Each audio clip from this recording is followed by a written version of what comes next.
Hello, my friends. Hope you're having a good time over the Christmas period.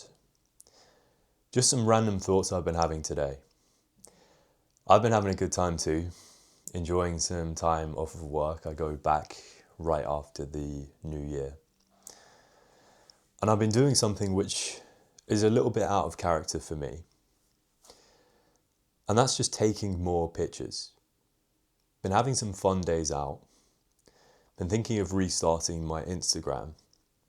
Because even back in the day when I was younger, I was someone who I only posted infrequently. I don't think I ever racked up more than like 3 posts at a time before I just delete all of them and go years and years without making a post. And I guess something which I've been thinking about, because it's easy to fall into traps with Instagram. Instagram is a little bit performative. It's all about, it's nothing that hasn't been said before, but it's all about showing people your life on steroids. People don't capture the boring moments. But naturally, I'm a young guy and I want my pics to look good. I want new friends and girls clicking on my profile and liking what they see. I think on some level that's natural to want to portray yourself in a good way. But fuck, I've been falling into that trap. For the last hour, I've literally been like downloading so many different apps, so many photo editing apps, adjusting all of the little sliders. There's even, get this, there's even some features in these apps which will like make your face look more chiseled. It's fucking crazy, like even in like the most subtle 10% way. Make your jawline a little bit wider, make your eyebrows thicker, just make you look a bit more like masculine. It's crazy that like, I'm talking like very subtle effects. It's kind of a head fuck because it looks so real. But how many people on Instagram are using these right now? Like you have like the obvious Kardashian Photoshop edits, which are, I think they're pretty easy to spot. When you see like around Kim K's fucking giant backsides, and you see like the wall kind of like has this curve in it. It's kind of easy to spot then, but just these like little subtle changes that we make that other people can't pick up on. But yeah, I spent hours just like editing one or two photos, looking for the perfect settings, trying to assemble like the perfect selection of images for my first post back on Instagram in a couple of years.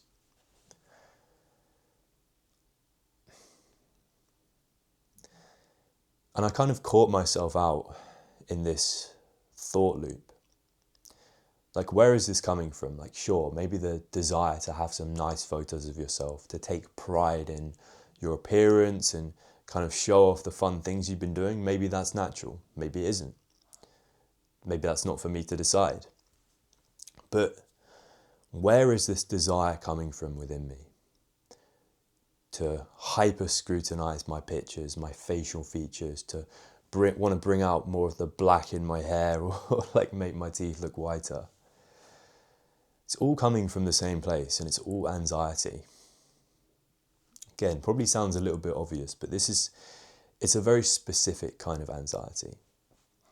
And I don't think people really link these two traits that much. Maybe they do. But it's perfectionism. Perfectionism has always been a recurring thing since I was younger. Maybe since I was around a teenager and I started to develop a bit of self-belief and self-confidence. I've always held myself to such a high standard, whether it comes to like my productivity or even with YouTube. I was just so afraid of putting out a video like this where I was turning on the camera and not really knowing what to say in advance. That just scared the fuck out of me. I just think people would hate me for doing that. So in my grades as well, it was like I couldn't just be scraping by. I'd want to get good grades, but I'd also just want to like, in my mind, I'd just think that I'm just competing with every other person in my class. I'd want to like crush the competition.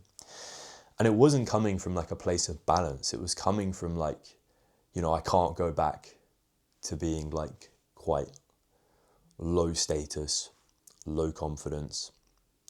It's all based on fear. It's like fear of going back to that. So I've got to work hard. I've got to fucking absolutely kill myself to get to the highest level. And it's kind of all, it all comes down to like, there's like two different types of motivation, isn't there? There's that like fear-based motivation, which can take you quite far. The one where you're visualizing all the people who doubted you in your mind and using them as fuel to take you to the top. And I did that for a couple of years. Or there's just like balanced, just like trusting in yourself that you're going to be okay.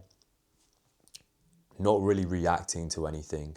Like for me to react to something, maybe something goes wrong in my life or I see someone else having success, it's all comparison based. I'm reacting by like thinking I've got to work 10 times harder, versus like the balanced view of motivation, which is like anti-perfectionism.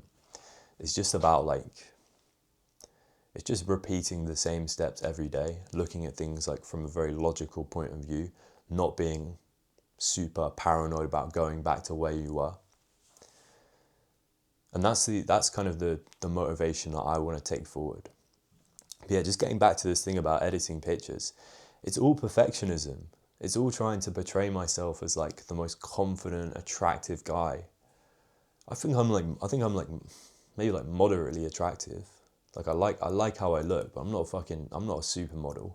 So why am I trying to portray to the world that I am? Why am I like analyzing photos that models post and trying to edit my pictures in the same way? And why am I so afraid just to like put a goofy picture of myself up on Instagram? The most happy and content people I know, you look at their Instagrams and it's just like shit posts. It's just like goofy pictures and stuff. Or I'm trying to think of an example. Some guy I met traveling, like the pictures he put up, and this guy would post like every week, but the pictures he put up, that'd be him like just looking super goofy. Like honestly, like who cares? Like he's having a good time. But it'd be like some like unflattering picture of him, you know. You get what I'm trying to say? It's hard to have that kind of, especially coming from where I come from, like not in terms of like location, but my past, kind of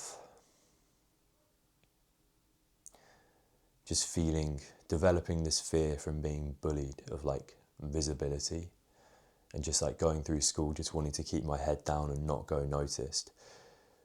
The perfectionism is a response to that, because I think that if I just keep digging down like layer by layer, it all comes back to this. It's like,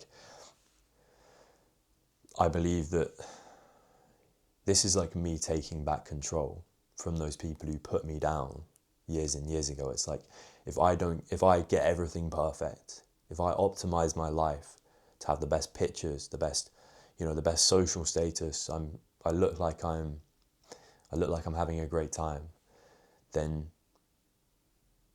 it's not that these people can't get to me, but it's like they're not going to try and hurt me anymore. If you keep like digging like layer by layer, like ask yourself a question like, okay, why do I want to have, or like, okay, what would happen if I posted an ugly picture of myself on Instagram? I might say to myself, girls aren't going to like me or something. Then if I then ask myself, like, why does that matter? I would say, I want to come across as attractive. Then again, why does that matter? And so on and so on and so on. Eventually, for me, it literally every time I do this exercise, this is called like why questions. It comes down to like the bottom layer, which is just, people are going to hurt me again. Like that's my deepest fear in life. It's like people hurting me, people shaming me. All comes from a very specific time when I was a kid and just getting bullied. But yeah, people don't talk enough about how perfectionism just is. It's anxiety that's just leaking into your everyday life. Like, what you got to understand is most people, they have like a pretty significant amount of anxiety that their body is constantly feeling 24/7. You might have this as well, because I know I have this. But they've got so good at like tuning out of it.